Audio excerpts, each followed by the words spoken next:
자, 오늘은 요한계시록 4장에 나오는 정말 상상조차 하기 힘든 하나님의 보좌 환상 속으로 한번 깊숙이 들어가 보려고 합니다.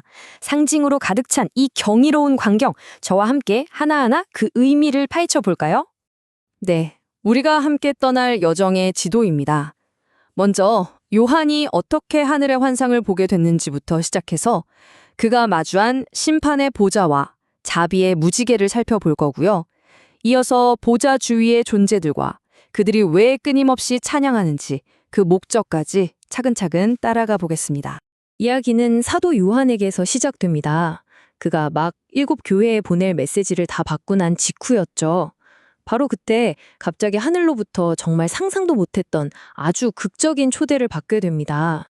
이게 그냥 책에 적힌 오래된 글자가 아니에요. 이건 요한에게, 그리고 어쩌면 오늘을 사는 우리에게 보내는 초대장 같은 겁니다. 딴의 시선에서 벗어나서 앞으로 일어날 모든 일들, 그 심판과 영원히 결정되는 우주의 지휘 통제실로 들어오라는 거죠. 아, 여기서 중요한 게 하나 있어요. 이 장면을 흔히 교회가 하늘로 들림받는 휴거라고 생각하시는 분들이 있는데 그건 아닙니다. 이건 교회가 통째로 하늘로 이사가는 그런 장면이라기보다는 요한 한 사람이 영적으로 새로운 관점을 얻게 된 거라고 봐야 해요. 앞으로 벌어질 일들을 제대로 이해하기 위한 일종의 특별 관람석으로 초대된 거죠. 요한이 하늘문을 통과해서 딱 처음 본 게 뭐냐면요. 정말 숨이 멎을 만큼 압도적인 광경이었습니다. 바로 우주의 중심에 놓인 거대한 보좌였죠. 근데 신기한 건 그 위에 앉아 계신 분이 어떤 구체적인 형상이 아니에요. 대신 눈을 뜰 수 없을 정도로 찬란하게 빛나는 보석들의 광채? 바로 그걸로 묘사됩니다. 이 두 보석이 하나님의 성품에 담긴 어떻게 보면 좀 상반돼 보이는 두 가지 면을 정말 기가 막히게 보여줍니다. 벽옥의 투명하고 순수한 빛은 그분의 완전한 거룩함을, 그리고 홍보석의 불타는 듯한 붉은 빛은 죄를 향한 그분의 의로운 진노와 심판을 상징하는 거죠. 그런데 말이죠. 이 어마어마하고 엄숙한 심판의 분위기 속에서 갑자기 그 분위기를 완전히 뒤바꾸는 게 하나 등장합니다. 바로 그 보좌 전체를 둥글게 감싸고 있는 무지개였어요. 근데 이게 우리가 아는 그런 평범한 무지개가 아니에요. 색깔이 생명을 상징하는 녹보석, 에메랄드 빛깔이었죠.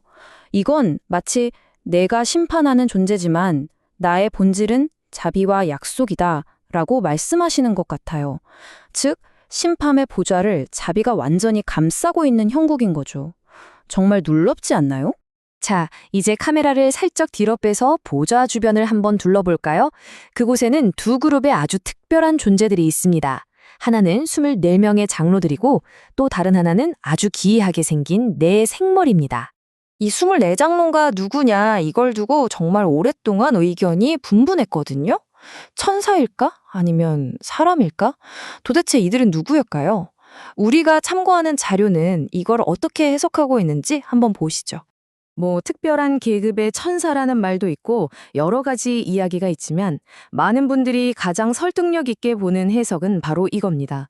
구약과 신약 시대를 통틀어 구원받은 모든 성도들을 대표하는 일종의 대표 선수들이라는 거죠. 이분들의 모습을 보면 그 정체를 더 확실히 알 수 있어요. 입고 있는 흰 옷, 이건 구원받았다는 뜻이고요. 머리에 쓴 금 면류관은 뭐겠어요? 바로 이 땅에서 믿음으로 살았던 것에 대한 상급, 즉 보상을 의미합니다. 그리고 이들은 하늘의 의회에서 아주 중요한 역할을 맡고 있는 것으로 보입니다. 자, 이제 다시 보좌 바로 옆 이 장면의 가장 핵심으로 들어가 볼게요. 거기엔 정말 뭐라고 표현해야 할지 모를 아주 기이하고 신비로운 존재들이 있어요. 온몸에 눈이 가득하고 지상의 그 어떤 동물과도 닮지 않은 네 생물입니다. 자, 이 이상하게 생긴 모습들에 다 의미가 있습니다. 사자의 얼굴은 왕 같은 위엄을, 송아지는 묵묵한 순종과 헌신을, 사람의 얼굴은 지혜를, 그리고 하늘을 나는 독수리는 날카로운 영적 통찰력을 상징해요. 그러니까 이들은 실제 동물이 아니라 하나님을 섬기는 데 필요한 가장 완벽한 성품들을 모아놓은 그런 상징적인 존재라고 볼 수 있는 거죠. 자, 이제 무대 위에 모든 배우가 등장했습니다. 심판과 자비의 보좌, 그 주위를 둘러싼 뒤표자들과 특별한 존재들.